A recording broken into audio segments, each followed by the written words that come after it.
حضرت ابو عبد الرحمن فروخ رحمۃ اللہ تعالی علیہ واپس آئے تو آپ اسی طرح شان و شوکت کے ساتھ مجاہدانہ لباس، وہی فوجی لباس کے ساتھ زرہ پہنی ہوئی ہے، تلوار کمر پہ لٹک رہی ہے، نیزہ سیدھا رکھا ہوا ہے، اور اپنے گھر کے دروازے پر جب پہنچے نا تو نیزے کی انی سے دروازے کو کھٹکھٹایا۔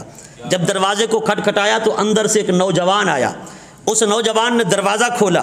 جو ہی دروازہ کھلا حضرت فروخ رحمۃ اللہ علیہ اپنے گھر میں داخل ہونے لگے تو اس نوجوان نے روک دیا۔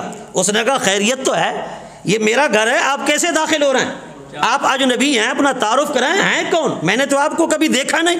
اس نے کہا یہ میرا گھر ہے، میں اس گھر کا مالک ہوں، میں جہاد پہ گیا ہوا تھا، بڑے عرصے کے بعد آیا، یہ میرا گھر ہے، اس کا مالک بھی میں ہوں۔ حتیٰ کہ دونوں کے درمیان لڑائی ہو گئی۔ جب لڑائی نے طول پکڑا تو اس شخصیت کے جو ایک نوجوان تھے جن کی عمر کوئی 25-26 سال کے درمیان تھی، ان کے شاگردوں میں ایک عظیم شاگرد کا نام ہے حضرت امام مالک، ایک اور شاگرد کا نام ہے حضرت امام حسن بصری، خود بھی بہت بڑے محدث تھے، بہت بڑے فقیہ عالم تھے۔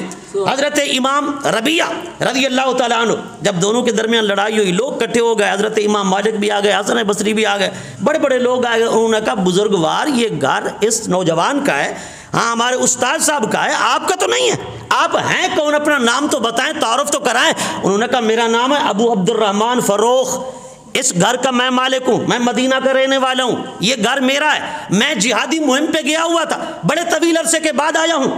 حتیٰ کہ جب یہ تکرار ہوئی اور اس نے اپنا نام بتایا نا تو پردے کے اندر سے بی بی صاحبہ نے بول کر کہا کہ لوگوں اسے کچھ نہ کہو، یہ میرا شوہر ہے جس کا نام فروخ ہے۔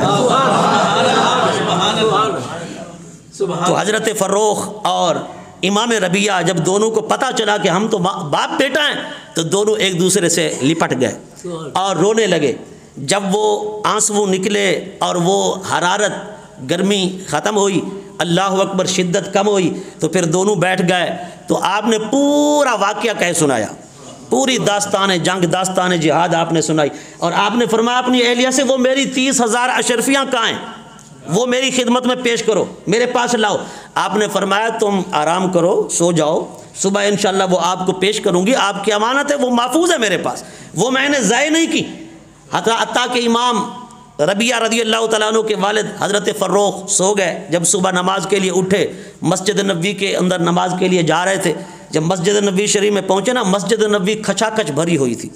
مسجد نبوی کے اندر نماز پڑھی، نماز کے فوراً بعد ایک مسجد نبوی کا مدرس اور استاد جس کا نام امام ربیعہ تھا، وہ اپنی مسند پر بیٹھ گئے اور اپنے چہرے کو انہوں نے پردے کے ساتھ چھپا لیا اور پڑھانے لگے۔ سینکڑوں کے لحاظ سے لوگ ان کے شاگرد، مسجد بھری ہوئی ہے، ان شاگردوں کے اندر امام مالک جیسی ہستی، حضرت امام حسن بصری جیسی ہستی جن سے چاروں سلاسل کا فیض نکلتا ہے، امام حسن بصری کے استاد، حضرت امام مالک بن انس کے استاد، اللہ اکبر۔ حضرت فروخ فرماتے ہیں میں دور سے بیٹھا دیکھ رہا تھا اور حسرت کر رہا تھا، یہ کون نوجوان ہے، بڑا خوش نصیب، اس کے والدین بھی خوش نصیب، اتنے لوگوں کو پڑھا رہے، وہ بھی مسجد نبوی میں، مسجد نبوی کا مدرس ہے، استاد ہے، اتنی بڑی شان کا مالک ہے۔ جوانی کے اندر اللہ نے اسے اتنا علم، اتنا فقہ عطا فرمائی، اتنا سمجھ عطا فرمائی، یہ محدث ہے، حدیث پڑھا رہا ہے، اللہ اکبر۔ بڑی آپ دل کے اندر یہ انگڑائیاں لیتے رہے، حسرت کرتے رہے، حتیٰ کہ جب درس حدیث ختم ہوا آپ سنتے رہے، پھر گھر آئے۔ آپ گھر آنے سے پہلے نا لوگوں سے پوچھا یہ نوجوان کون ہے؟ انہوں نے کہا اس کا نام ہے ربیعہ بن فروخ، اس کا نام ربیعہ ہے، یہ فروخ کے بیٹے ہیں۔ حضرت فروخ بڑے حیران ہوئے، اللہ کا شکر ادا کیا۔ آپ نے کہا اللہ نے میرے بیٹے کو اتنا بڑا عالم دین بنا دیا، اتنا بڑا محدث بنا دیا، اتنا بڑا فقیہ بنا دیا کہ آج لوگ ان کے سامنے شرف تلمذ حاصل کر رہے ہیں۔ حضرت ابو عبد الرحمن فروخ رحمۃ اللہ گھر آئے، آپ نے اپنی اہلیہ سے کہا کہ تیرا بیٹا تو بڑے کمال کو پہنچ گیا ہے، آج میں نے اس کی شان و شوکت دیکھی ہے، اللہ نے مجھے بڑا فقیہ بنا دیا، بڑا محدث بنا دیا۔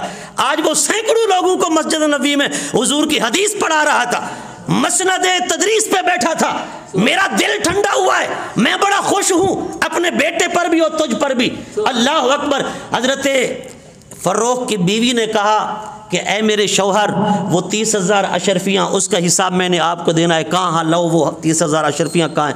آپ نے فرمایا انفقت المال کلہ علی ربیہ، میں نے وہ ساری کی ساری اشرفیاں ربیہ پر خرچ کر کے اسے عالم بنایا ہے، اسے فقیہ بنایا ہے، اسے محدث بنایا ہے۔ بتا وہ میں نے جو اس پہ خرچ کیا ہے وہ ٹھیک ہے؟ تو ربیہ کے والد بول اٹھے اے میری زوجہ تو نے بے جا نہیں، تو نے جگہ پہ خرچ کیا ہے، یہ تو 30,000 تھی، اگر 30 لاکھ بھی ہوتی میں خرچ کر دیتا پر ربیہ جیسا عالم بناتا، تو نے جیسے میرے بیٹے کی تربیت کر کے میرے بیٹے کو عالم بنایا۔